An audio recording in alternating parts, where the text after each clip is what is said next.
नमस्कार दोस्तों, मेरा नाम पंकज है और आज के इस वीडियो में आपका स्वागत करता हूं। कहने को तो इजराइल बहुत छोटा सा देश है, नक्शे पर ढूंढने पर भी बड़ी मुश्किल से मिलता है। इजराइल वो देश जो तीनों ओर अपने दुश्मन देशों से घिरा हुआ है और इजराइल दुनिया का अकेला यहूदी देश है। ये देश एरिया के हिसाब से इंडिया के केरला राज्य से भी छोटा है और 1948 में इजराइल ने खुद को आजाद राष्ट्र घोषित किया था। दुनिया के नक्शे में इजराइल जिस आकार में है, इसके पीछे सालों का इतिहास है। कभी इजराइल की जगह पर तुर्की का ऑटोमन साम्राज्य हुआ करता था। प्रथम विश्व युद्ध में तुर्की की हार के बाद इस इलाके में ब्रिटेन का कब्जा हो गया और ब्रिटेन उस समय एक बड़ी शक्ति था और वर्ल्ड वॉर 2 तक इस इलाके में ब्रिटेन का कब्जा ही रहा। सेकेंड वर्ल्ड वॉर में अमेरिका और सोवियत संघ दो बड़ी नई ताकतें बनकर उभरी और ब्रिटेन को इस वॉर में काफी नुकसान उठाना पड़ा और 1945 में ब्रिटेन ने इस इलाके को यूनाइटेड नेशन को सौंप दिया और इसके बाद 1947 में यूनाइटेड नेशन ने इस इलाके को 2 हिस्सों में बांट दिया, एक अरब राज्य और एक इजराइल। हालांकि इसमें एक सिटी है यरूशलेम, जिसको कि अंतरराष्ट्रीय सरकार की निगरानी में रखा गया और इसके बाद अगले ही साल इजराइल ने अपनी आजादी का ऐलान कर दिया और इधर इजराइल अपनी आजादी का जश्न मना ही रहा था कि तभी 24 घंटे के अंदर ही अरब देशों की सेना ने उसके ऊपर हमला कर दिया।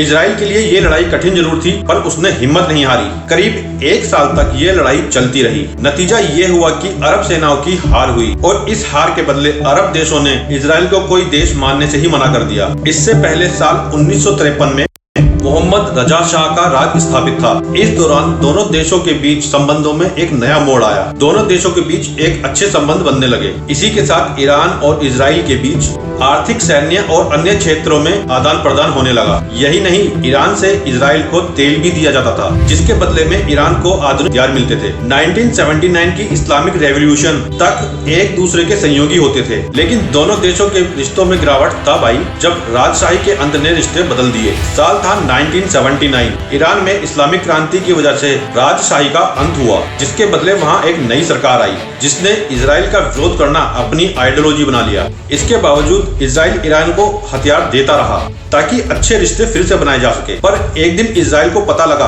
कि ईरान उन हथियारों को उसको दुश्मन देशों को सप्लाई कर रहा है। तब इजराइल ईरान से सारे रिश्ते खत्म कर लेता है और ईरान और इजराइल के बीच सब कुछ बदल गया। इस्लामिक क्रांति के बाद ईरान ने इजराइल से सारे संबंधों को तोड़ दिया और उनके बीच एक बार फिर दुश्मनी पनपने लगी। ईरान एक इस्लामिक देश बन गया और आयतुल्ला अली खेमनाई ईरान के सर्वोच्च नेता बन गए। यही नहीं, इसके बाद ईरान ने अरब देशों को भी इजराइल के खिलाफ खड़ा करना शुरू कर दिया और फिर इराक में पॉपुलेशन मोबिलाइजेशन फोर्स का इजराइल के खिलाफ ग्रुप खड़ा कर दिया, जिसमें 2 लाख लड़ाके थे, जिनका काम केवल इजराइल पर हमले करते रहना था। और फिर सालों से ईरान और इजराइल एक दूसरे से लड़ते आ रहे हैं, जिसमें वे जिम्मेदारी लिए बिना एक दूसरे पर हमला करते रहते हैं। साल अक्टूबर में फिलिस्तीन से हमास ने इजराइल के ऊपर कई हमले किए, जिसमें कि गाजा में चल रहे युद्ध के दौरान हमले काफी तेज भी हो गए।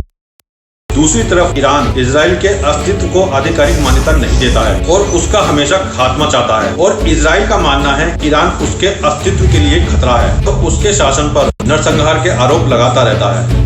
नतीजतन इजराइल ने ईरान को परमाणु हथियार हासिल करने से रोकने के लिए उसके खिलाफ यूएन में सैन्य कार्रवाई की मांग कर दी, जिससे ईरान और इजराइल के बीच एक बार फिर नफरत की आग और ज्यादा भड़क गई और अब इजराइल ईरान को न्यूक्लियर वेपन्स बनाने से भी रोक देता है। उसके बाद 12 जुलाई 2006 को हिजबुल्लाह इजराइल के ऊपर रॉकेट हमला कर देता है और हिजबुल्लाह के लड़ाके इजराइल की सीमा में घुसकर इजराइल मार देते हैं, जबकि 2 को बंधक बना लेते हैं। और उस समय के इजराइल के प्रधानमंत्री एहूद ओल्टम ने इसके लिए लेबनान को जिम्मेदार ठहराते हुए एक्ट ऑफ वॉर डिक्लेयर कर दिया। हिजबुल्लाह जैसा ग्रुप इजराइल पर लंबे समय से हमले करते रहने के लिए फेमस भी रहा है। इधर इजराइल ने ईरान की न्यूक्लियर डेवलपमेंट को रोकने के लिए 8200 हैकिंग यूनिट का गठन किया, जिससे कि इजराइल के डिवाइसेस को या फोन को हैक किया जा सके। ऐसे में हैकिंग से बचने के लिए मोबाइल की जगह पर हिजबुल्लाह के लोगों ने पेजर का इस्तेमाल करना शुरू कर दिया। लेबनान में उस समय जब अफरा तफरी मच गई, जब लोगों के घरों में और पॉकेट्स में पेजर ब्लास्ट होने लगे।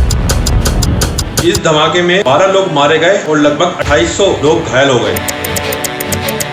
और फिर उससे अगले दिन लेबनान में सोलर पैनल्स की बैटरी भी ब्लास्ट होने लगी। वॉकी टॉकीज में रहस्यमय तरीके से ब्लास्ट होने लगे और वहाँ पर 20 लोग मारे गए और सैकड़ों लोग घायल हो गए। इस घटनाक्रम से लेबनान पूरी तरह दहल गया। दरअसल इस ऑपरेशन को इजराइल के द्वारा काफी लंबे समय से चलाया जा रहा था। हिजबुल्लाह के लोग फोन के ट्रैक होने के खतरे को देखते हुए पेजर्स का यूज करने के बारे में सोच रहे थे। हिजबुल्लाह काफी समय से पेजर्स के यूज पर जोर दे रहा था और इसी बीच इजराइल की 8200 यूनिट ने मौका देख लिया और फिर इजराइल की खुफिया एजेंसी मोसाद ने पहले तो हिजबुल्लाह को भरोसे में लिया और फिर धोखे से उसे पेजर में बम फिट करके हिजबुल्लाह को बेच दिया।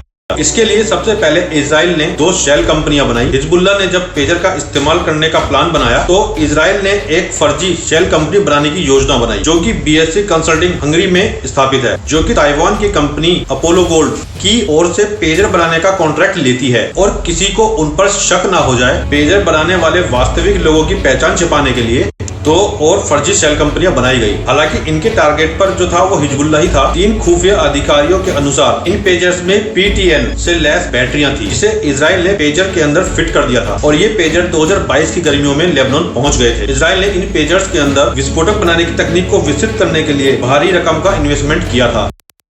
नसरल्लाह ने जब हिजबुल्लाह कार्यकर्ताओं की बैठक में फोन को बैन कर दिया तो पेजर्स का यूज तेजी से बढ़ने लगा और हिजबुल्लाह ने पेजर्स को सुरक्षित मानकर उसको यूज करने का फैसला लिया। लेकिन इजराइल की खुफिया एजेंसी ने पेजर्स को एक बटन की तरह देखा जिसे समय आने पर दबाकर तबाही मचाई जा सके और फिर एक दिन हिजबुल्लाह के कुछ पेजर्स में कुछ प्रॉब्लम्स आने लगी और वो पेजर्स अपने आप कुछ हीट करने लगे, जिसे चेक कराने के लिए हिजबुल्लाह के उस मेंबर ने उस पेजर को अपने टॉप एजेंट अपने कमांडर को दे दिया। उस एजेंट को ये नहीं पता था कि ऊपर जिस आदमी को वो पेजर चेक करने के लिए दे रहा है वो भी इजराइल का ही मोसाद का एजेंट है और मोसाद को वहीं पर मरवा देती है। इजराइल के इस प्लान पर किसी को शक ना हो जाए, इजराइल ब्लास्ट करने के लिए उन पेजर्स में बीप चालू कर देता है और अरबी लैंग्वेज में एक मैसेज भेजा और ऐसा लगा जैसे हिजबुल्लाह के किसी बड़े कमांडर ने वो मैसेज भेजा हो। जैसे ही पेजर में रिंग बजनी स्टार्ट हुई उसमें ब्लास्ट होना शुरू हो गया। इसके कुछ सेकंड बाद हजारों लोग लेबनान की सड़कों पर घायल की अवस्था में आ जाते हैं और फिर अगले दिन इस हमले में जिन लोगों की मौत हुई उनके जनाजे में गए लोगों के वॉकी टॉकी भी फटने लगे। लोगों के अंदर इतना डर बैठ गया,